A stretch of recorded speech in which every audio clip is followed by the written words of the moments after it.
Target সাফল্য চ্যানেলের translation প্রোগ্রামে আপনাদের সবাইকে স্বাগতম। আজকের যে ট্রান্সলেশনটি করা হবে সেটি নেওয়া হয়েছে শরদিন্দু বন্দ্যোপাধ্যায়ের চিড়িয়াখানা গল্প থেকে। একদম প্রথম 3টে অনুচ্ছেদের ট্রান্সলেশন করা হবে। আপনারা প্রোগ্রামটি পুরোটা দেখবেন, কারণ ট্রান্সলেশনটির একদম শেষে আমি একটি হোমওয়ার্ক দিয়ে দিচ্ছি, কারণ ডব্লিউবিসিএস মেন পরীক্ষা খুব একটা দূরে নয়, পিএসসি মেন এক্সামিনেশনও মোটামুটি কাছাকাছি সময়ই হয়ে যাবে।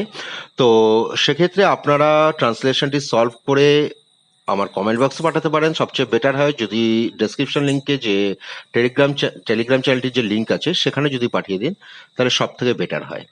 নমস্কার। প্রথমে পুরো অনুচ্ছেদটা একবার পড়ে নেওয়া যাক। দ্বিতীয় মহাযুদ্ধের অব্যবহিত পরের ঘটনা। গ্রীষ্মকাল। ব্যোমকেশের শ্যালক সুকুমার সত্যবতীকে ও খোকাকে লইয়া দার্জিলিং গিয়াছে। ব্যোমকেশ ও আমি হ্যারিসন রোডের বাসায় পড়িয়া চিংড়ি পোড়া খাইতেছি। ব্যোমকেশের কাজকর্মে মন্দা যাইতেছিল। ইহা তাহার পক্ষে এমন কিছু নূতন কথা নয়, কিন্তু এবার নৈষ্কর্মের দৈর্ঘ্য ও নিরবিচ্ছিন্নতা এতই বেশি যে আমাদের অস্থির করিয়া তুলিয়াছিল। উপরন্তু খোকা ও সত্যবতী গৃহে নাই। মরিয়া হইয়া আমরা শেষ পর্যন্ত দাবা খেলিতে আরম্ভ করিয়াছিলাম। আমি মোটামুটি দাবা খেলিতে জানিতাম, ব্যোমকেশকে শিখাইয়াছিলাম। প্রথম প্রথম সে সহজেই হারিয়া যাইত, ক্রমে তাহাকে মাত করা কঠিন হইল।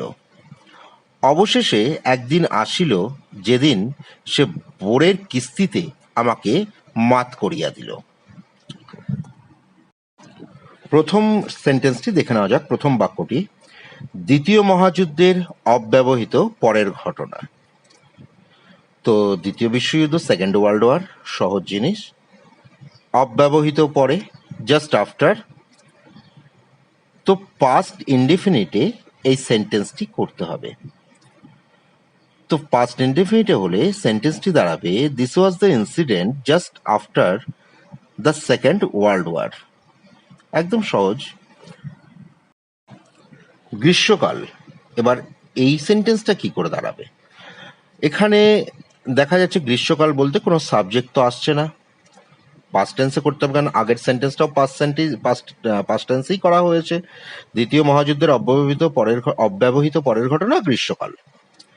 তো যখন কোনো সাবজেক্টও নেই, শুধুমাত্র গ্রীষ্মকাল লেখা আছে, তখন ইংলিশে যদি আমরা এটাকে কনভার্ট করে দিই, যদি ট্রান্সলেট করি, তাহলে সেক্ষেত্রে এটা শুরু করতে হবে প্রিপারেটরি ইড দিয়ে।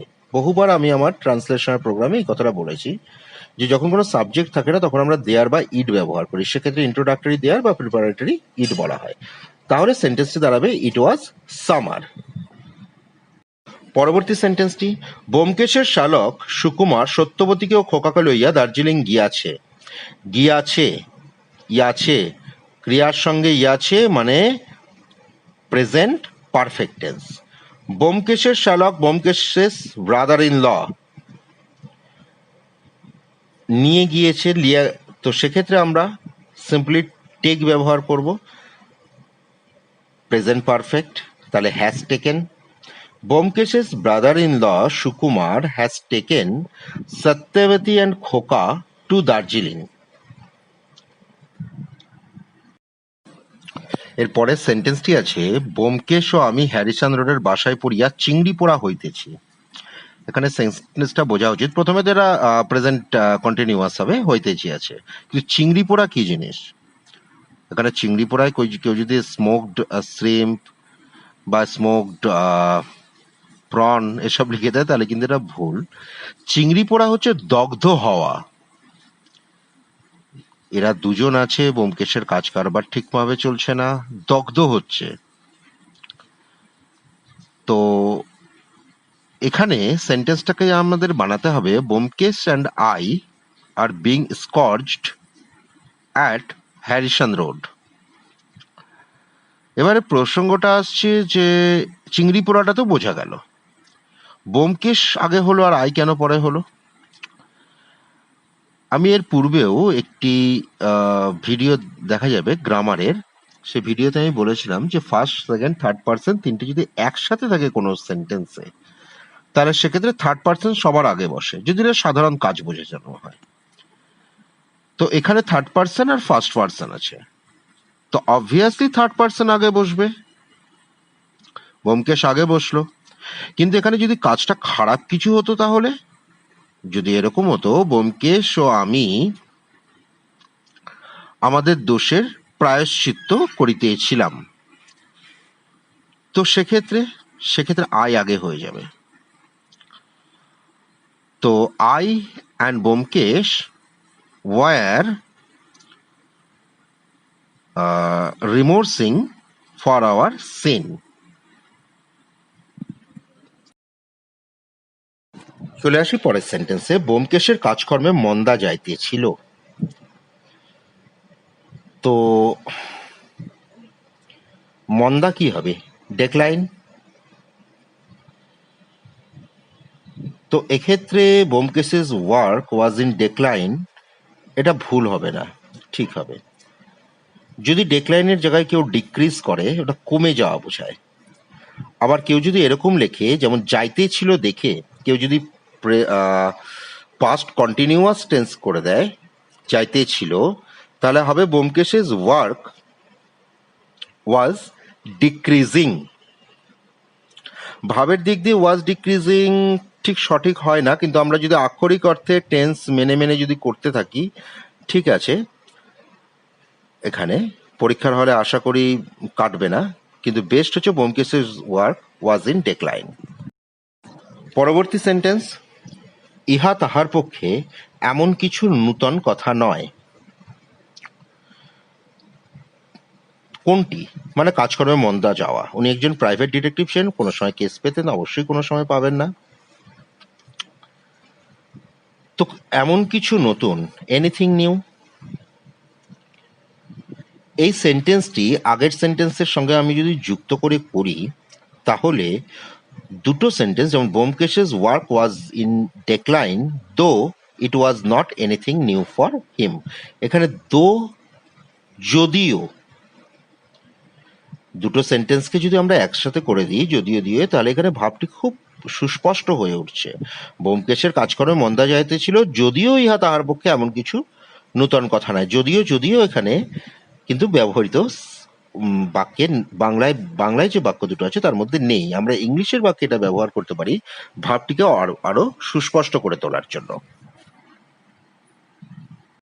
পরের সেন্টেন্স, কিন্তু এবার নৈষ্কর্মের দৈর্ঘ্য ও নিরবিচ্ছিন্নতা এতই বেশি যে আমাদের অস্থির করিয়া তুলিয়াছিল।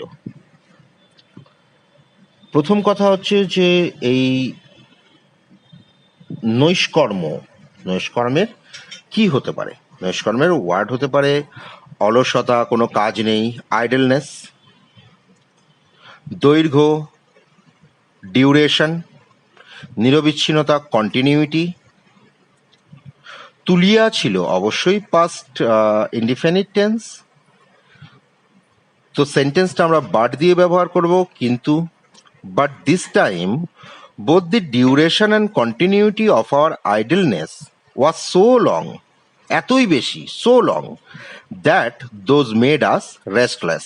restless মানে হচ্ছে অস্থির করিয়া তুলিয়াছিল। এখানে একটি ব্যবহার করে so that এর যে ব্যবহারটা, so that কখন ব্যবহার হয় সেন্টেন্সে? যে তুমি এতই ছোট যে কাজটি করতে পারবে না। তো আমরা এখানে so that কে এইভাবে ব্যবহার করতে পারি যে you are so little that you cannot do the work. এই সো দ্যাট বেসিক্যালি ব্যবহার করলে কিন্তু সেন্টেন্স সিম্পল থাকে না, এটা কমপ্লেক্স হয়ে যায়। আমরা যদি সিম্পল সেন্টেন্সে করতে যাই তাহলে সেটা টু অ্যান্ড টু হবে, মানে T double O and T single O. ঠিক আছে, you are too little to do the work. Too and to যদি ব্যবহার করা যায় তাহলে নট লেখার দরকার হবে না, সেখানে you are too little to do the work.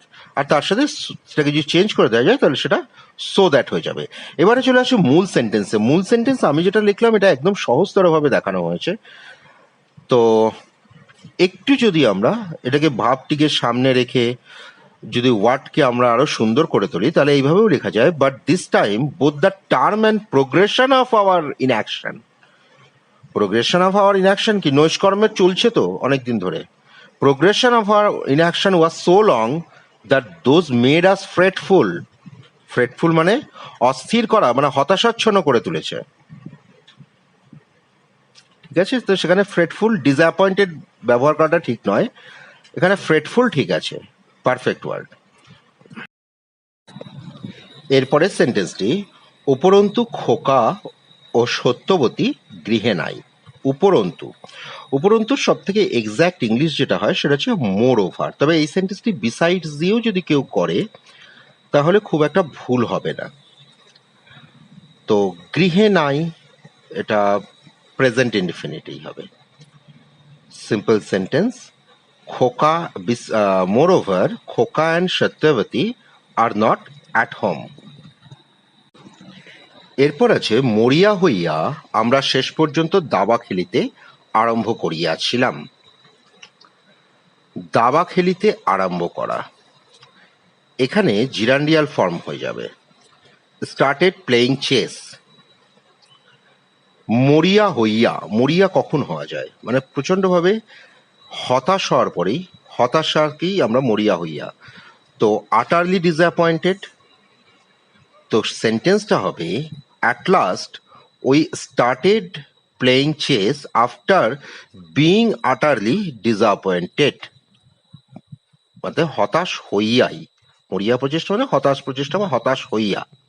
তো হইয়া যেখানে এখানে বিং ব্যবহার করা হয়েছে। বন্ধুরা, আর কিছুদিনের মধ্যেই টার্গেট সাফলের ম্যাথমেটিক্সের ক্লাস শুরু হতে চলেছে। আশা করি ইংলিশ ট্রান্সলেশনের মতো সেই প্রোগ্রামটিও আপনাদের ভালো লাগবে। পরবর্তী সেন্টেন্স, আমি মোটামুটি দাবা খেলিতে জানিতাম, ব্যোমকেশকে শিখাইয়াছিলাম। মোটামুটি ফেয়ারলি, এটি একটি অ্যাডভার্ব। জানিতাম, পাস্ট টেন্স হবে, পাস্ট ইনডিফিনিট, নো থেকে নিউ। শিখাইয়াছিলাম, টিচ থেকে টট। তো সেন্টেন্সটা হবে, I fairly knew playing chess. Comma দেওয়ার পরে ব্যোমকেশকে শিখাইয়াছিলাম, আই টট ব্যোমকেশ।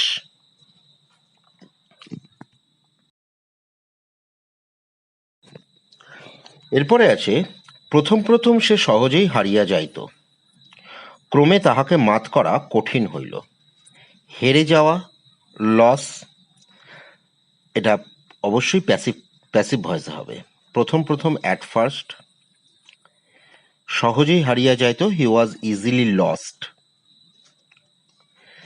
ক্রমে, ক্রমে একটি অ্যাডভার্ব, গ্র্যাজুয়ালি। ইট বিকেম ডিফিকাল্ট, কঠিন হইয়াছিল, টু ডিফিট হিম, তাকে হারানো। মাত করা মানে কি? মাত করা মানে হারানো, হারিয়ে দেওয়া। তো এখানে ভার্ব ইনফাইনিটিভ হয়ে গেল ভার্বের সঙ্গে টু যোগ করে। তো ক্রমে তাহাকে মাত করা কঠিন হইল।